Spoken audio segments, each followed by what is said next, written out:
Hi. Hello. అందరికీ నమస్కారం. Welcome to my channel. ఈరోజు నేను మామిడికాయ చికెన్ చేస్తున్నాను. మామిడికాయ పులుసులో, పప్పులోనే కాకుండా ఇట్లా చికెన్‌లో వేసుకుంటే కూడా చాలా టేస్టీగా ఉంటుంది. మటన్‌లో కూడా వేసుకుంటారు. అది ఇంకొకసారి చూపిస్తాను.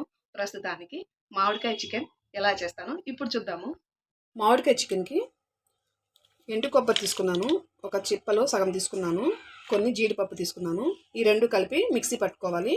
అలాగే చిన్న టమాటాలు 3 తీసుకున్నాను. వీటిని కూడా మిక్సీ పట్టుకున్నాము. 2 సపరేట్‌గా పట్టుకోవాలి. ఎండు కొబ్బరి, జీడిపప్పు పేస్టు ఈ విధంగా పేస్టులు చేసి పక్కన పెట్టుకుంటున్నాను.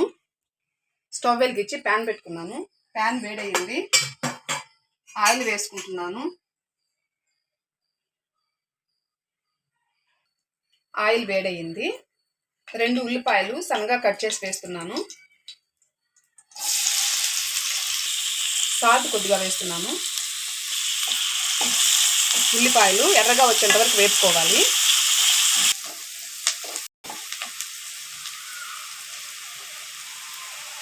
స్పూను అల్లం వెల్లుల్లి పేస్ట్ వేస్తున్నాను.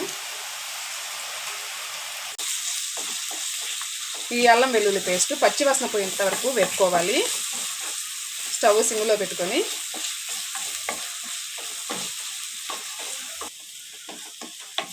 అల్లం వెల్లుల్లి పేస్ట్ కూడా వేగింది. కొద్దిగా కరివేపాకు, కొద్దిగా పుదీనా వేస్తున్నాను.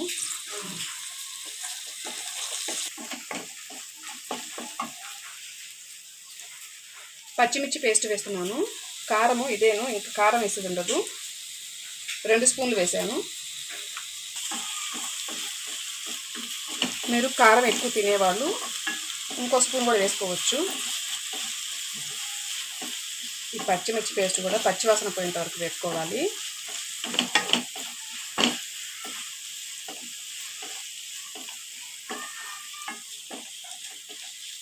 పచ్చిమిర్చి పేస్ట్ బదులు మీరు పచ్చిమిర్చిని సన్నగా కట్ చేసి కూడా వేసుకోవచ్చు. నేను ఇలా పేస్ట్ చేస్తే పిల్లలు పక్కన తీసి పెట్టకుండా తినేస్తారని పేస్ట్ చేసి వేస్తున్నాను.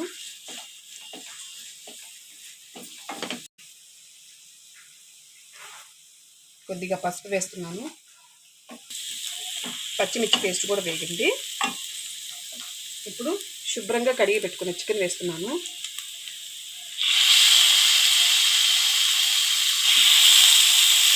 ఇప్పుడు టమాటా పేస్ట్ వేస్తున్నాను.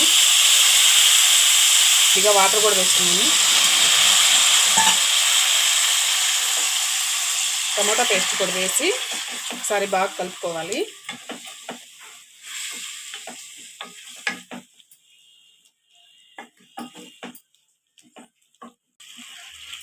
టమాటా పేస్ట్ వేసి ఒకసారి బాగా కలుపుకొని ఒక 5 నిమిషాలు మూత పెట్టేసుకున్నాము. 5 నిమిషాలు అయింది. మూత తీస్తున్నాను.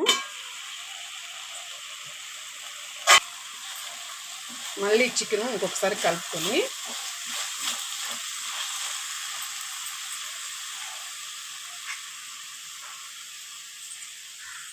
మామిడికాయ ముక్కలు వేస్తున్నాను. ఈ మామిడికాయ ముక్కలు 1/2 కిలోకి అయితే ఒక మామిడికాయ సరిపోతుంది. ఎండు కొబ్బరి, జీడిపప్పు పేస్ట్ కూడా ఇప్పుడే వేసేస్తున్నాను. ఇంకొన్ని వాటర్ కూడా వేస్తున్నాను. ఇప్పుడు చికెన్ని, మామిడికాయని ఒకసారి బాగా కలుపుకొని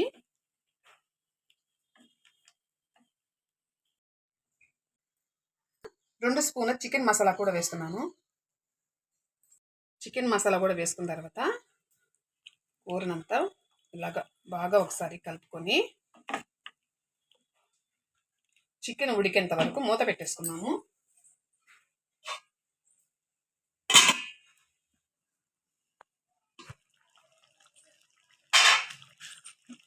జీడిపప్పు పేస్ట్ వేసాం కదా, అడుగు అంతది మధ్య మధ్యలో తీసి కలుపుతూ ఉండండి.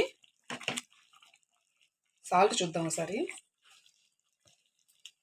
చప్పగా ఉంది. సాల్ట్ మాత్రము చూసి వేసుకుంటూ ఉండండి.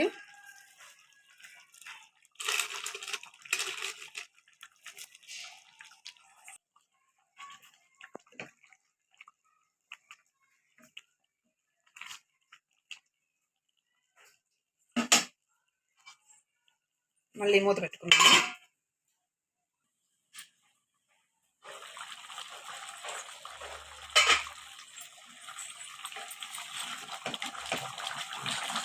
మూత తీసి మళ్ళీ ఇంకొకసారి బాగా కలుపుకున్నాము. మామిడికాయ ఉడికిందో లేదు చూద్దాము.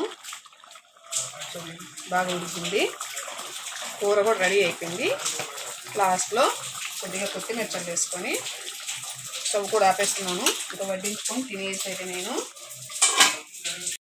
అంతేనండి. ఎంతో రుచికరమైన మామిడికాయ చికెన్ రెడీ అయిపోయింది. మీరు కూడా నేను చెప్పిన విధంగా తయారు చేసుకొని తిని ఎంజాయ్ చేయండి. లైక్ చేయండి, షేర్ చేయండి, సబ్స్క్రైబ్ చేయడం మర్చిపోవద్దు. ఈ వీడియో లాస్ట్ వరకు చూసినందుకు మీకు చాలా థ్యాంక్స్.